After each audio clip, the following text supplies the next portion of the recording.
B driving the Stinger boats, and Kevin Roberts is new to the sport. This is his first race meeting, so he's just going about it very, very gently.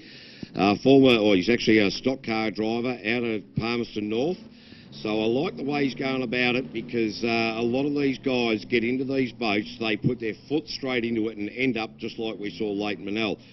I did have a chat to Leighton as he came past commentary. I said, "What happened, mate?" And he said, "Look, we bent a fin earlier in the run, and then we just ran out of water at the top end of the track." So he's certainly not worried about it. Old Shrek, he's a pretty cool customer.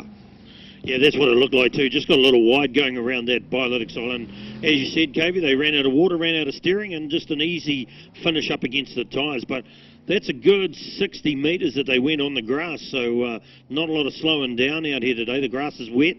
And early on in the day, the boats are going to, if they do come out of the water, they're certainly going to be spectacular. This is one that's not going to come out of the water, hopefully, because being doubly driven, you want to make sure you look after it for your mate. But nice to see these guys out in their first ever track. They put a lot of effort into building this boat, this team, and along with Richard Burt, they know it's got plenty of speed and plenty of power, but learning how to drive it's the big thing. Yeah, that's right. Kevin Roberts just coming into the sport, as we said, this weekend. And he's had a few drives on the lake, but it is completely different when you're trying to navigate around these tight channels.